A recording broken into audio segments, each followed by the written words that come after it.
Okay, now we're looking at Romans chapter 5, 12 to 21. As I said, it's a thicket. It's taking us a while. We'll be in it in this class, and we'll finish it next class.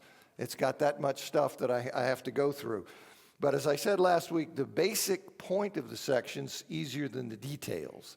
And the basic point is this, and it's the fact that God has justified and reconciled his enemies through the death of one man, Jesus Christ, and therefore can be counted on to save them from his wrath. That's not as strange as it may seem. You see, it means that just as there existed a death-producing connection between Adam and his own, so there exists a life-producing connection between Christ and his own. But the difficulties in the details of what Paul says. And I need to remind you of where we are in the flow of Paul's thought, or at least the things that I've presented to you, so we can pick back up. Because if you don't remember any of that, what I'm going to be saying now won't make sense. So let me, as quickly as I can, summarize or repeat what I said. So Paul says in verse 12 that sin entered into the human realm through Adam, and death followed as the byproduct of sin. Death came to Adam as God's righteous judgment on sin. And that death penalty, that sentence that was given to Adam, was, I suggested to you, best understood as total death. It involved, he died spiritually in that he was alienated from God. He was estranged from the absolutely holy God. He died physically in that at that moment, God withdrew his life-sustaining provision. Had Adam not sinned, God would have sustained life eternally. It was conditional. But when he sinned, he withdrew his life-sustaining provision. So from that point, his death was a certainty. He was a dead man walking, and he died eternally, in the sense that barring the restoration of spiritual life through reconciliation by forgiveness, barring that separation from God would be fixed forever at his death, he would be consigned to hell. So it's total death, and I suggested to you that's what happens to us when we sin. God sentences us to total death. We die spiritually, in that we're alienated from God, and we are condemned to die physically and eternally. In other words, for the unforgiven sinner, the one who dies in sin, even his physical death is part of his punishment for sin. Then I hasten to add, after that doesn't mean that those without sin, okay, the unaccountable, infants and mentally incompetent, those without sin, or those who have been forgiven of their sin, it doesn't mean that they will not die physically. All humans die physically, because when Adam sinned, God withdrew his life-sustaining provision from mankind. We became, at that point, unconditionally mortal. That's why to die is to go the way of all the earth. But the difference is that those who die without sin, the unaccountable, or those who die having been forgiven of their sin, their physical death is a consequence of Adam's sin, not a punishment, not a sentence for having committed sin. Their death is a stingless death that is not to be feared, but is to be anticipated. And then Paul says in the second part here of verse 12, that in the same way it happened to Adam, he says, death spread to all people because all sinned. And with the probable majority of modern scholars, and that's Douglas Moo's assessment, the probable majority of modern scholars, I understand that phrase, all sinned, to refer to sin that people commit personally, to acts of sin. That's how I take that. Now, a major factor that drives that conclusion among the majority of modern scholars is that that's what Paul means by that verb. Paul's usage of that verb is uniform. When Paul uses that verb sin, he refers to voluntary sin that people commit themselves. And so even the Roman Catholic scholar Joseph Fitzmyer, his church tradition as a Catholic would give him every reason to read all sinned in a different way, but he insists that it, quote, refers to personal, actual sins of individual human beings. And that's largely because of what the verb means and how Paul uniformly uses it, even in Romans.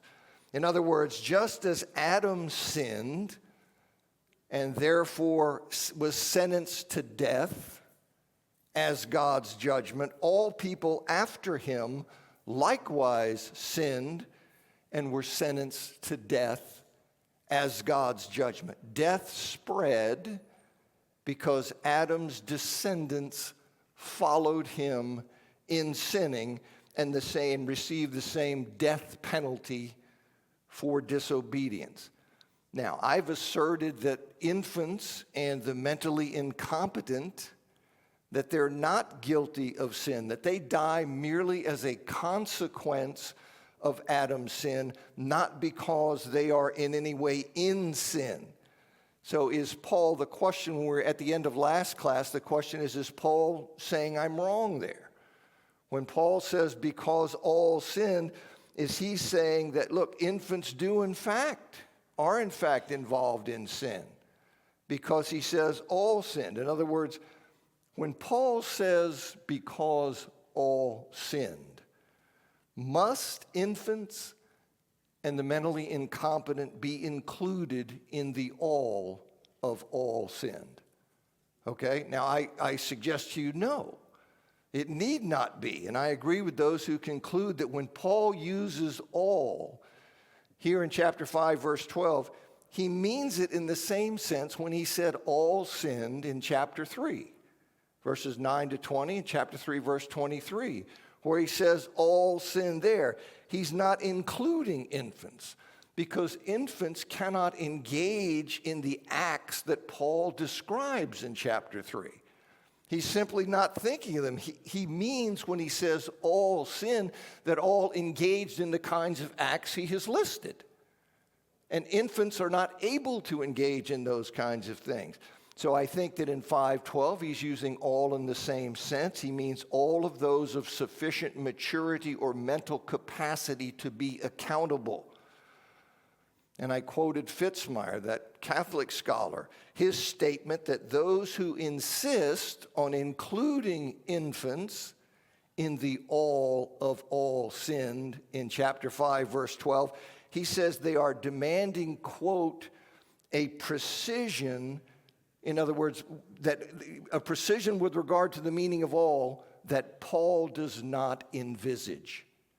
And I think that's correct. And then when the bell rang, I was reading you quotes from C.E.B. Cranfield and from Douglas Moo, two very well-known commentators. Cranfield's dead now, but very well-known commentators to the effect that Paul was thinking in terms of adults when he said all sinned, or he was or may have been thinking in the terms of adults. Okay, so that's where we are, and I want to pick back up now that Paul does not intend to include infants in the all sinned in chapter 5, verse 12. That's confirmed in my view. In other words, supported and bolstered by the fact Paul indicates elsewhere that knowledge is a key to accountability. That knowing and understanding is a predicate, a precondition for accountability. For example, when he says in Romans 1:18 to 20, because what is knowable of God is evident among them. It's clearly seen, being understood, so that they are without excuse. So this idea that there's some kind of understanding that is predicate to culpability, that is a precondition to that. He says in 132 to 2:1, though knowing God's righteous decree, those who practice such things are worthy, therefore you are without excuse. So Paul seems to me to recognize that knowledge is a prerequisite for culpability. He says in 2:14 to 15 about the law of the heart, they show the work of the law written in their hearts, as their consciences and commonly held thoughts also testify. It helps me at least to remember that children, they weren't the center of attention in ancient culture. You see, so Paul's focus on the accountable, his assuming that people would understand he's focused on the accountable, is not as strange as it may seem to us. And he's writing a letter. He's not writing a systematic theology. Like Paul doesn't start out and say, okay, here I am, I'm going to present this systematic theology, so therefore it's incumbent on me to try to answer all of these questions. He's writing a letter to them. Okay, so he doesn't go into all of that. Now, those who disagree and those who include, they say, no, all sinned includes infants. All means all. Okay, they say, look, they do that by claiming that, look, though we recognize that infants are incapable of doing acts of sin, they're incapable of sinning, they sinned in Adam. You see, that's what I mean. He's saying all sin, you got to take all as all. You say, okay, well, that means infants then too. Yeah, it means infants. You recognize infants can't engage in these sins, right? Yes, I recognize that. But it means all sinned in Adam. In other words, they believe that human beings, all humans, are born under a death sentence. They're not simply fated to die as a consequence of Adam's sin. They are born under divine condemnation. They're condemned because they share in the guilt of Adam's sin. They don't simply bear consequences of Adam's sin. They are guilty for Adam's sin. So they are sinners by proxy and are therefore worthy of divine condemnation. Okay, that's the idea. And I think it's incorrect.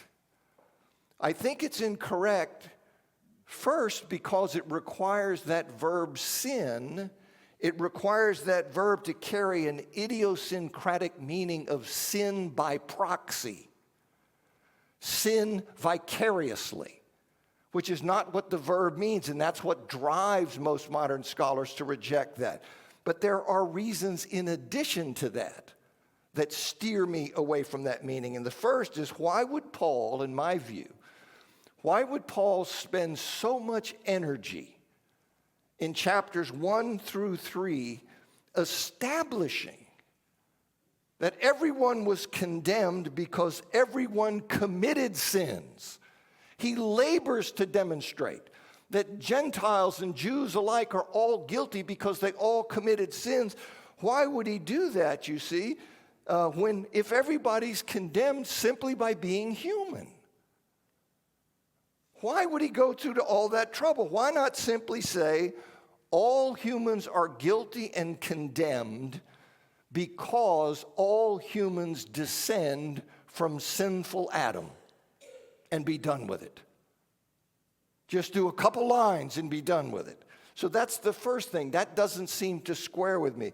Second is that in Romans chapter 7, verses 9 and 10, which we will get to, but in Romans 7, 9 to 10, Paul says that at one time he was alive apart from the law, but when the commandment came, sin sprang to life.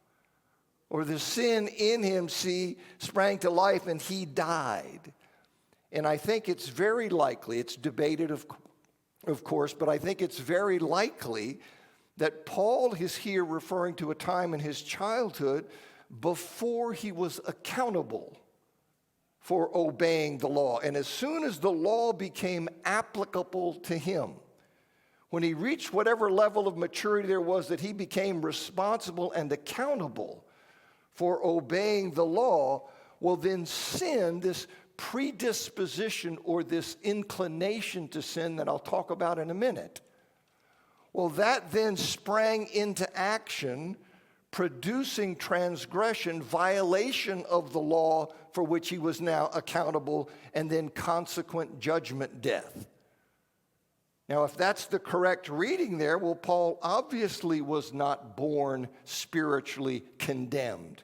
He wasn't born under that death sentence. He was born alive, and then he died when sin caused him to transgress the law. So that's another thing. And the third thing is Ezekiel chapter 18 makes it very clear to me that the guilt of the fathers is not charged against their children. That's different, you see, from the consequences. From the consequences falling on the children. They're not being punished.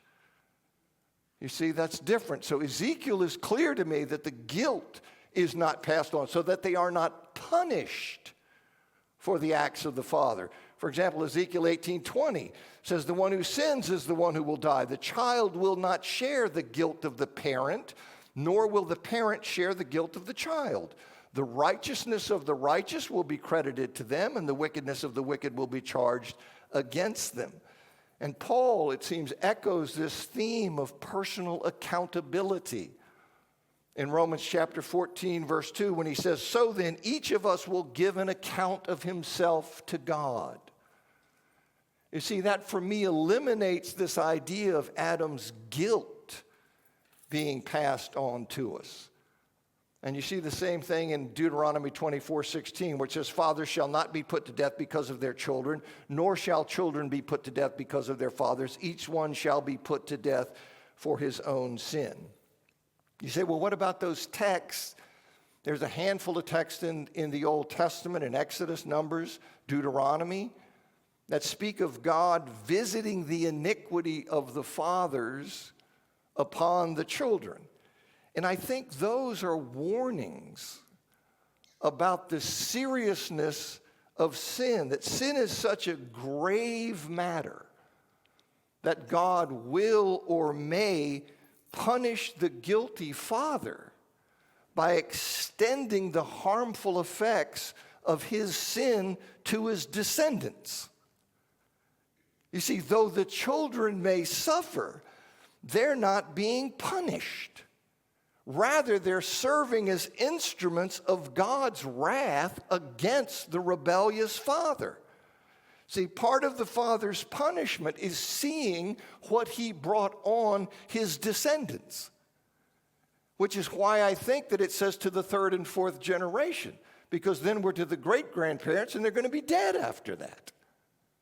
So that's what I think is going on there. Now, what happened by the time of Ezekiel, Israel had twisted this warning, as I perceive it, a warning about the gravity of sin, visiting the iniquity of the fathers on the children. That's to say, sin is such a serious matter. Well, they had twisted that warning about the gravity of sin. They turned it into a denial of personal accountability. They took that truth and turned it into a denial of personal accountability. God, in their case, was in fact punishing them for their own sin. But they claimed that they were merely receiving the consequence of their father's sin. This is a divine punishment on us for sin we're doing. We simply happen to be reaping the consequences of what our fathers did. That's what they meant, you see, when they would say the fathers eat sour grapes and the children's teeth are set on edge. You see, what they're saying is we are simply receiving the consequence of the father's action. So they use that to deny personal accountability and responsibility for their own sin, which then cut off the need to repent. And that's why God says no more. You know, he says they were in fact being punished. And they were using that idea to dodge their own guilt. And since punishment is inflicted only on the guilty, God demanded that they stop rationalizing their guilt. That's why he says, no more are you going to say this. The fathers eat sour grapes and their children's teeth are set on edge because of what you're doing with it. Okay, now finally, if children are born guilty because of Adam's sin, they're under divine condemnation. Well, it poses quite a dilemma. Those that die in infancy, they are either condemned to hell or they are saved apart from hearing and accepting the gospel. And I say that because, as I've noted, the death that was imposed by God on Adam's sin, his judgment for sin, that was total death. It included spiritual and eternal death. And that's the death that Paul says spread to all men because all sin. So if the death of infants is this divine judgment on them for their having sin, well, it includes eternal death. It includes spiritual and eternal death, right? Now, many, of course, they say, okay, yeah, that's right. They are under divine condemnation and they would go to hell, but fortunately, they're forgiven when babies are baptized. You see, when the babies receive this infant baptism, that takes away their guilt, so they are no longer under divine condemnation. And very interestingly, I hope this is interesting, it is to me, how this came about. Infant baptism is not attested until the late 2nd century. And the way it began initially is that you had emergency procedures where you had a gravely ill child, and they would be brought, the child's at death's door, and will you do something here? And so by the time we get up into the 5th century, this then was normalized for infants to be baptized. And this very influential theologian named Augustine, he has a debate or an argument with a guy named Pelagius. And the argument is over Augustine's concept of original sin. In other words, Augustine is arguing that it's original guilt, it's original condemnation, that you are born under divine judgment because of your participation in Adam.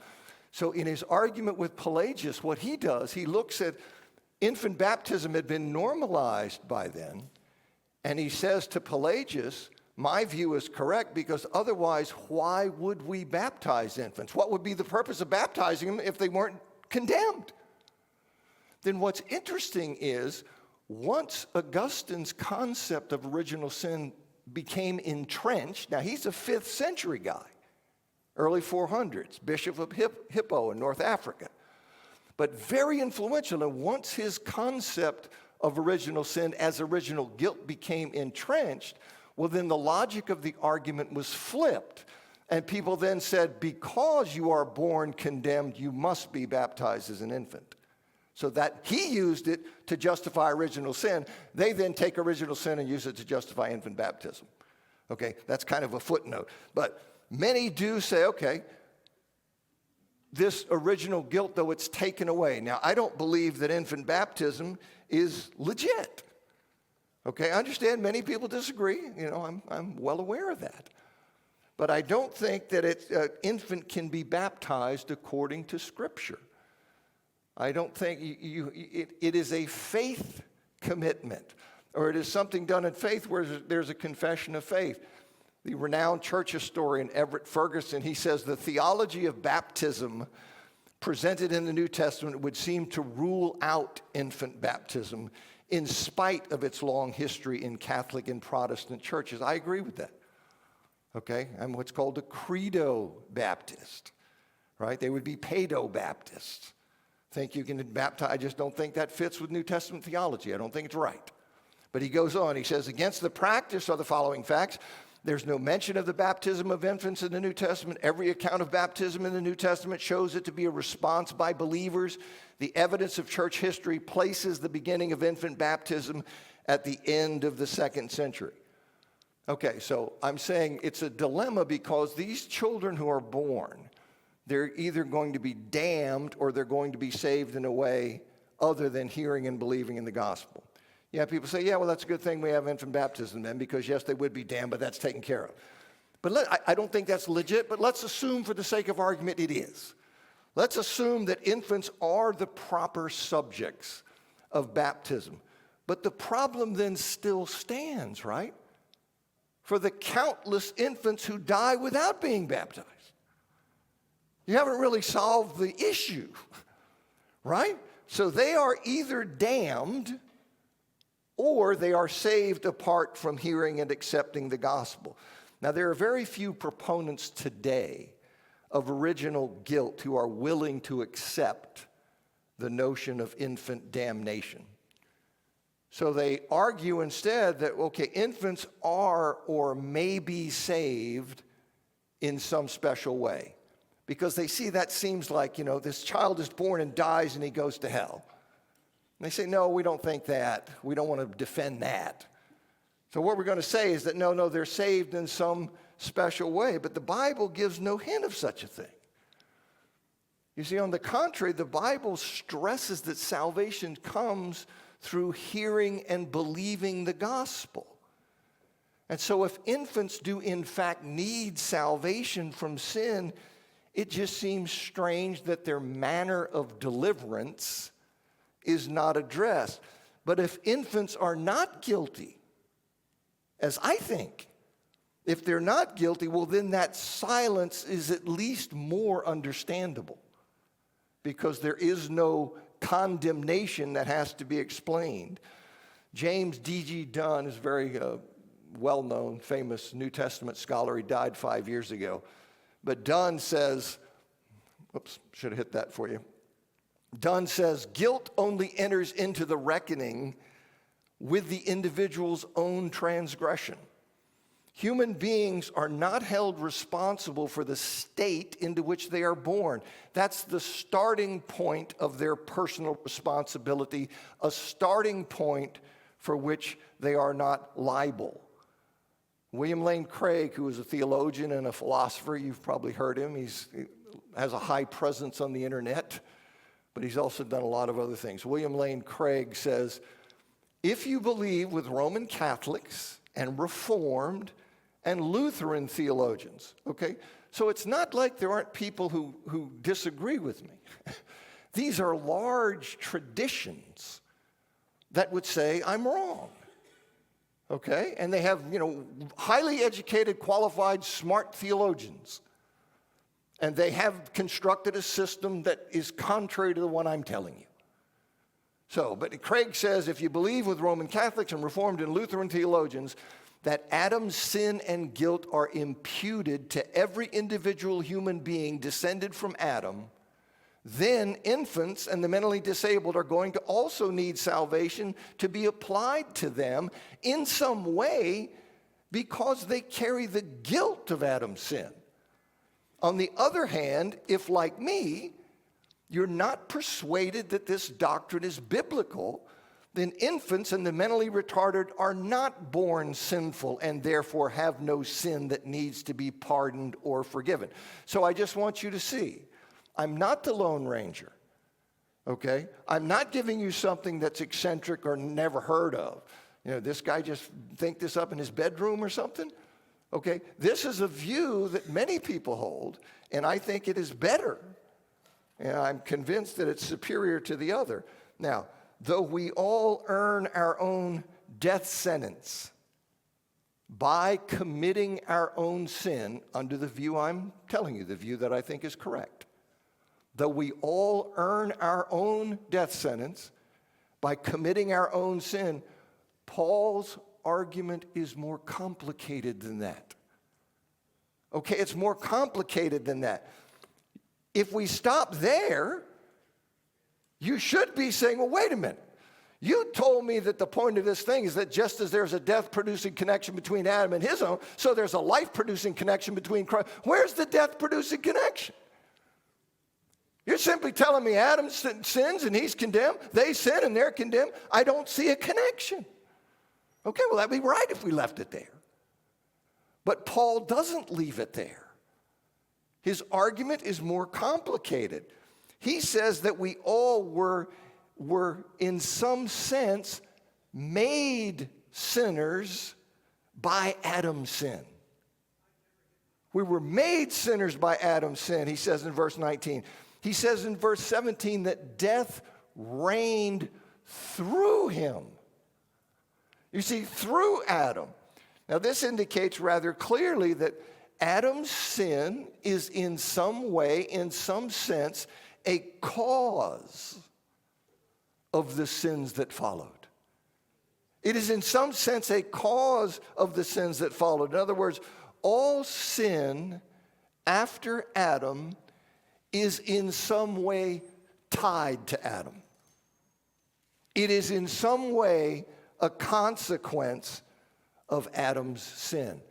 And the best way to understand this, in my opinion, the best way to understand this is to realize that Adam transmitted to all his posterity, to all his descendants, a bentness or a proclivity or an inclination to sin. We are a fallen race. And though our guilt and condemnation come not from the inclination to sin, not from the bentness to sin, but from our acting on that inclination, the inclination to sin explains how our sin can be a consequence of Adam's sin and why every human has chosen sin over God. Judgment death comes as a result of personal sinning and through one man. And through one man. Now that, in my view, is preferable to forcing onto the phrase, because all sinned, an otherwise unattested sense of sinning by proxy. That's preferable. Now this understanding is held by, that I'm presenting to you, it's held by a significant number of scholars. And again, I say that just so you can take some peace that this guy's not a crank. Okay? He's just not some guy who's over here, feeding me some bizarre, eccentric stuff that I'm going to go out and find out's crazy talk. Okay? So it's held by a significant number of scholars. Colin Kruse, in his commentary, says there's now a tendency among a number of scholars, no matter how precisely they construe FHO, that's because, to identify a primary and secondary cause for human beings becoming subject to death. The primary cause is Adam's disobedience, through which death first entered the world. And the secondary cause is the sin of disobedience of all human beings who likewise bring death upon themselves. And then he cites scholars like Cranfield. These are all very well-known theologians and commentators. Cranfield and Byrne and Fitzmyer and Dunn and Wright. He cites all of those. Adam Harwood, who wrote a book called The Spiritual Condition of Infants. Adam Harwood, in his later systematic theology, he labels the view I'm presenting to you as the inherited consequences view, which he believes is the right one. And he describes the view I'm presenting to you, he describes it this way.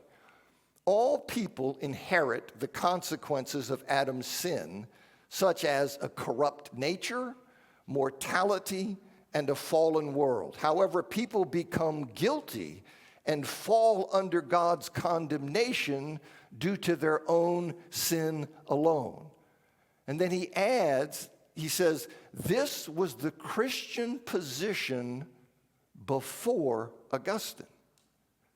And it has been affirmed by many throughout the history of the church. Now, Augustine's 5th century.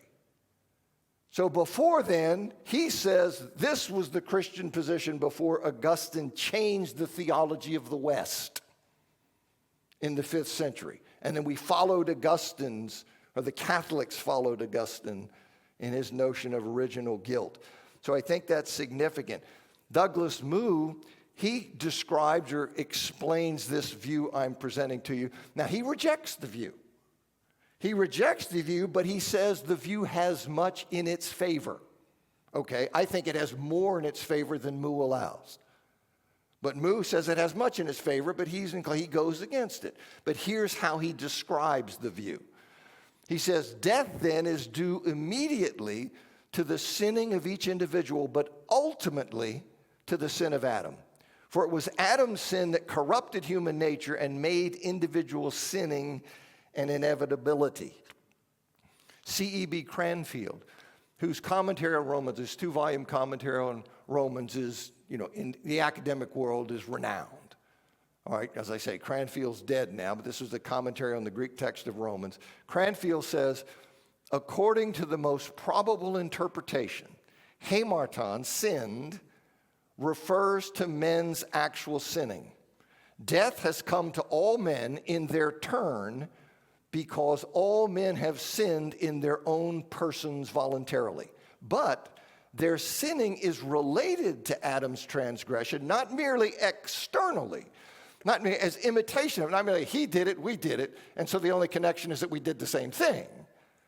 Not merely externally, but also internally as being its natural consequence, the fruit of the desperate moral debility and corruption which resulted from man's primal transgression and which all succeeding generations of mankind have inherited.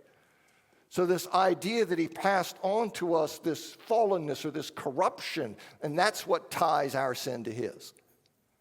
Donald Bloch is a very well-known theologian. He says, we become guilty of sin through our personal transgression and must not assign our guilt either to Adam or to the devil. The Bible is clear that human beings are fully responsible for their sin, and this is why they stand under the condemnation of God. That is part of divine justice. That's what you see in Ezekiel 18. The son won't be punished for the father's sin. But he says here, we cannot escape from responsibility by claiming I was born this way or the devil made me do it. Although even from conception, we are under the influence of sin. We become personally accountable when we freely assent to this bias towards sin, which theology calls concupiscence. He says, we are by nature children of wrath because the virus of sin has corrupted our inner being, but our lack of resistance to this virus is what renders us culpable before God. Our essential nature is good, for we're created in God's image. Our existential nature is evil, for we have allowed the proclivity to sin to gain mastery over us. Guilt is not inherited, but the weakness that leads to sin is part of our human inheritance. So this is the idea, okay? Now, as long as you understand what I'm saying and why I think this, okay. Now you're free, then you're going to judge and say, well, I think, I'm with the Catholics or I'm with these people or I think that's right, there's a better way to skin that cat. That's part of doing theology. I just want you to hear what I'm saying and why I think this is right. And then you see, okay? I think this is the best solution, the most that is in accord with the nature of God. But there's this question, you say, well, how does this predisposition to sin, how is this transmitted? Right, you're saying our sin is tied to Adam because somehow we receive from Adam something, a proclivity, a bentness, an inclination to sin.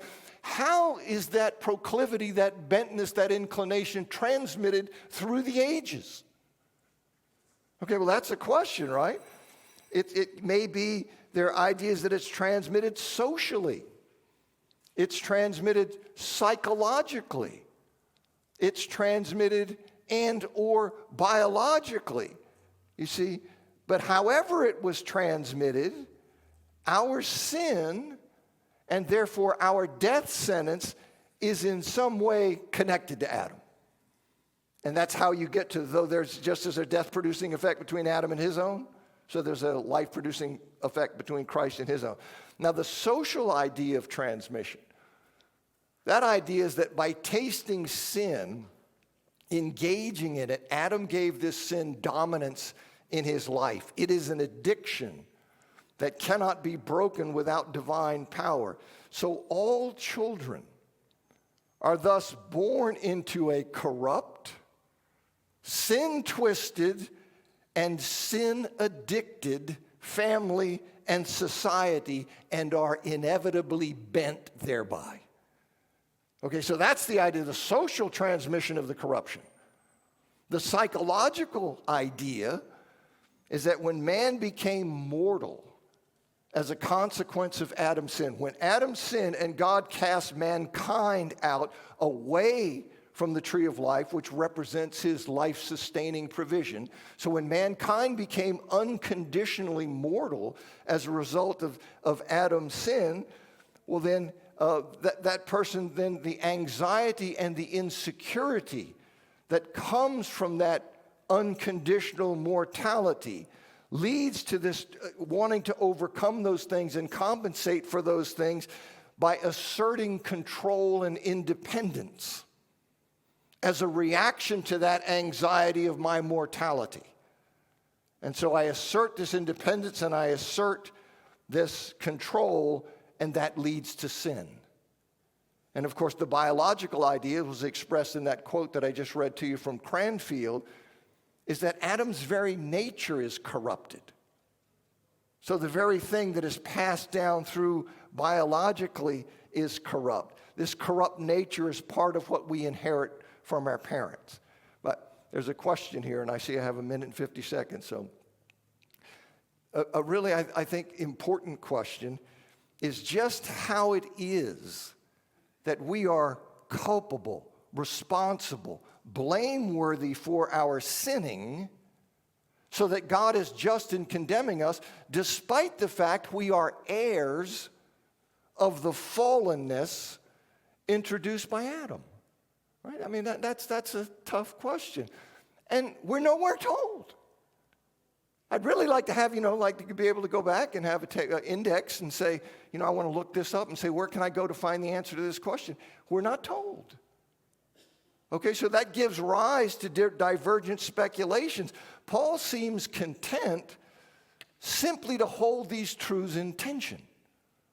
The idea that we are in fact linked to Adam, that we inherit some kind of propensity to sin from him, and therefore we're connected to him, but that we are responsible.